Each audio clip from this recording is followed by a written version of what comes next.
Hello, હું doctor Harshal Joshi વડોદરામાં sunshine global hospital Manjalpur ખાતે કન્સલ્ટન્ટ નેફ્રોલોજીસ્ટ તરીકે પ્રેક્ટિસ કરું છું, એટલે કે કિડની સ્પેશિયાલિસ્ટ. માર્ચ મહિનામાં દર બીજા ગુરુવારે વર્લ્ડ કિડની ડે તરીકે ઉજવવામાં આવે છે અને આ વખતે 14મી માર્ચે વર્લ્ડ કિડની ડે તરીકે ઉજવવામાં આવે છે. આ વખતની વર્લ્ડ કિડની ડેની થીમ છે તે છે કિડની હેલ્થ ફોર ઓલ. હવે કિડનીની તો ઘણી બીમારી હોય છે, પણ તેની જસ્ટ જે કોમન ઓર વધારે જે કોમન માત્રામાં જે બીમારી જોવા મળે છે તે છે CKD, એટલે કે ક્રોનિક કિડની ડિઝીઝ. આ એવી બીમારી છે કે તે આપણા આજુબાજુમાં તો જો તમે 100 વ્યક્તિઓને જુઓ તો એમાંથી 10 થી 15 લોકો આ CKDની બીમારીથી પીડાય છે, પણ એમાંથી ઘણા બધા લોકોને ખબર નથી કે તે લોકોને CKDની બીમારી છે. એટલે જે લોકોને ડાયાબિટીસ હોય, બ્લડ પ્રેશર હોય, કિડનીના સ્ટોનનો પ્રોબ્લેમ હોય અથવા તો જેની ઉંમર 60 કે તેથી વધુ હોય, એવા દર્દીઓએ પોતાના બ્લડ રિપોર્ટ્સ એટલે કે સીરમ ક્રિએટિનિનનો રિપોર્ટ, યુરિનનો રિપોર્ટ, ખાસ કરીને યુરિન પ્રોટીનનો રિપોર્ટ એ કરાવવો જોઈએ, જેથી આ બીમારી એ અર્લી સ્ટેજમાં આપણને પકડી શકીએ અને એનો ઇલાજ ચોક્કસ રીતે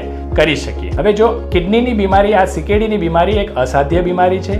આગળ જઈને એ બીમારી વધતી જાય છે અને જો એડવાન્સ સ્ટેજમાં જો આ બીમારી જતી રહે તો તેમાં આપણે ડાયાલિસિસ અથવા તો કિડની ટ્રાન્સપ્લાન્ટ કરવું પડતું હોય છે. તો આ વખતની થીમ એ જ છે કે આપણે જેટલું બને એટલું વહેલા આ બીમારીને આપણે નિદાન કરીએ અને તેનો આપણે ઇલાજ કરીએ. Thank you.